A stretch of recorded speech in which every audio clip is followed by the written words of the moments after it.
My name's Cora. I'm KoreTheWitch. I am a cozy yet chaotic variety streamer. You can mostly catch me playing FPS games or a variety of cozy games like Stardew Valley.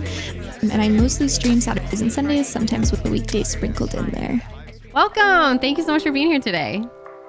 Yeah, thank you for having me. Yes, I'm excited. So go ahead and tell me about yourself. Okay, so outside of content, I work full-time as a medical assistant. I've been in healthcare since the beginning of the pandemic, and I got into content because of the pandemic. So here we are.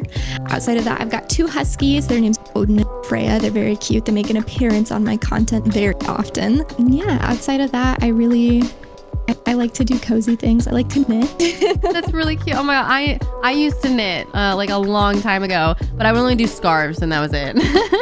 Pretty much, yeah. Scarves, beanies. I've done a couple sweaters, but outside of that, it's a little difficult to do anything else. Nice. All right. Well, let's go ahead and talk about burnout. I know you referenced a little bit earlier to me that you just took a month-long break. So maybe you've experienced burnout before? Yeah, I think that my break was maybe a culmination of a little bit of the burnout that I was experiencing, mostly emotionally, I would say. I'm a military spouse and my husband just deployed.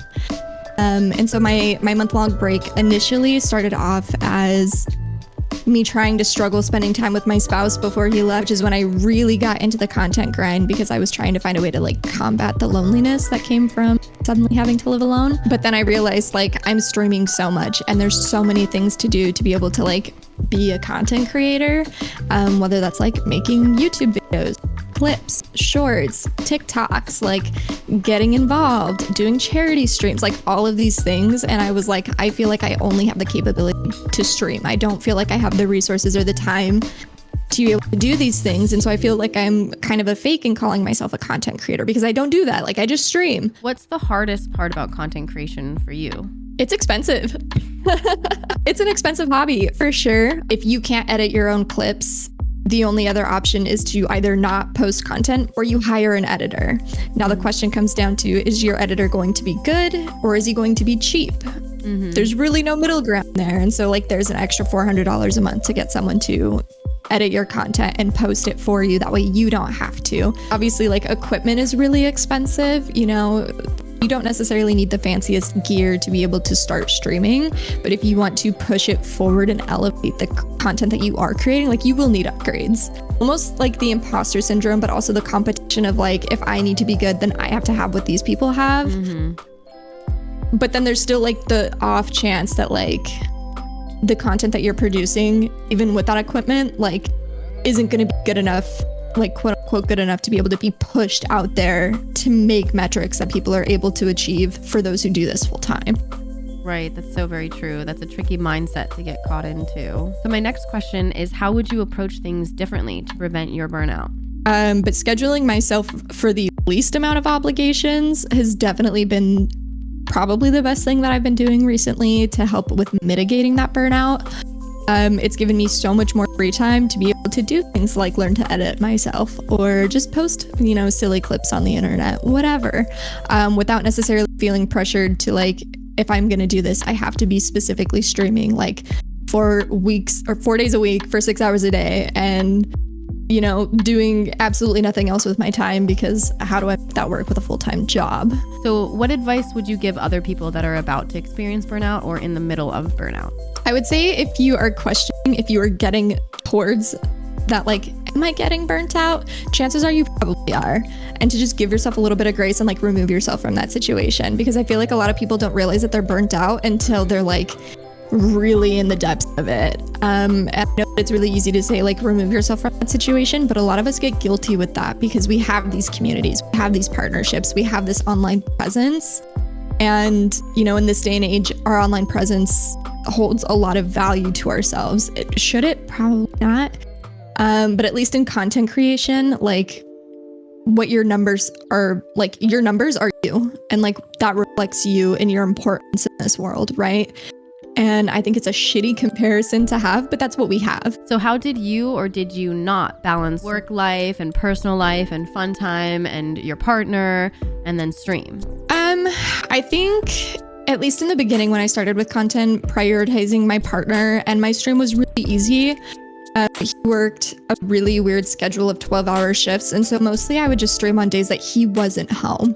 When he was home though, and it was consistent, I would generally just ask and be like, hey, are you okay if I do this? Like, I know you want to spend time with me, but is it okay if I just like do this for a couple hours? And like 90% of the time he was fine with it, you know? Do I need his permission? Probably not, but like I want to respect that. So I've just been really gentle with myself recently and saying like, if you stream once a week, good for you. If you can stream twice a week, even better. Like, congratulations, you're doing the thing. Definitely. So what advice would you give other people to manage their personal life and streaming? I think first off, you have to take a look at who you're surrounding yourself with. Again, like it's really easy to get competitive in this scene and kind of be like, I see what this person is doing and I want to do this. And so you push yourself harder, and that's good to an extent, right? Healthy competition is always good, but comparative competition usually almost always leads to someone's downfall. As for, you know, trying to balance everything, like just set yourself in blocks, you know, tell yourself like, if I at least do this week, then I did good. If I at least was present in Discord or held a community night or just like watched a movie while I did class and we were all hanging out and doing like parallel play, then like you're doing the thing. If you surround yourself with the right people, that your journey and content definitely becomes easier, right? Yes, no, I love that. It's just not always a one-man show. You can ask for help. Yeah. Yeah. So mental health and physical health is super, super important. How are you doing that now in order to combat burnout? Oh God, I used to not do that. I like, full transparency, like I have a therapist and a psychiatrist. Like I'm medicated. Like what can I do to make myself function like a normal person, right? So I reached out. I was like, you know what? Like I think that there's actually something wrong. I think I am struggling with legitimate things. And so I reached out and I got help, and I meet every 3 weeks with my psychiatrist, and I meet weekly with my therapist. And being able to find like, new coping mechanisms, and frankly just like getting on a medication that raised what my baseline like level was for my brain has helped so much as far as like not struggling to just exist as a person. So any other tips for people that are about to experience burnout or currently in it? I would say find something small that is easy to do, but will give you joy. Whether that's like going out and getting a boba or buying a coffee, or maybe you go and buy a houseplant. If you don't have a lot of money to spend, like maybe read a book. There's a lot of like library things that offer free ebook, or take a hot bath, like do a bubble bath. There's a lot of little things that you can do that will physically make your body feel better. Literally though. And sometimes it takes like a few weeks of like rewarding yourself to even feel a little bit better. Cause I know like for me, like I didn't like the reward thing of like, oh, like, okay, I now I get a reward. It's like, okay, well, like I feel like I didn't really deserve it. Like I could have done more. But then like the more that you do it and the more that you're consistent with it, then you're like, oh, okay, like, yeah, this is actually really nice. And I can get this reward. And this is, and you start to feel better. But maybe not the first time you do it, but the 12th time you do it, it'll start to kick in. Yeah, and in a way, it's almost like Pavloving yourself, right? You're like, oh, when I do these good things, like I can, I can reward myself for them. I can do something that makes me feel good about it. And in that case, obviously, like when you're in a better mental space, like you're able to produce better content. You're able to be a better friend. You're able to be more present in other people's lives. Mm-hmm. But a lot of people are just like, it's just this. It's just a boba. It's just a coffee. Like, no. That's my reward for doing a hard thing this week. It's okay. Definitely. All right, perfect. Well, thank you so much for coming on and doing this. Yeah, thank you so much for having me. Yes. All right, we're going to say goodbye to YouTube, and then I'll say goodbye to you right afterwards, okay? Okay. All right. Well, thank you so much again, and bye, YouTube. Bye, YouTube.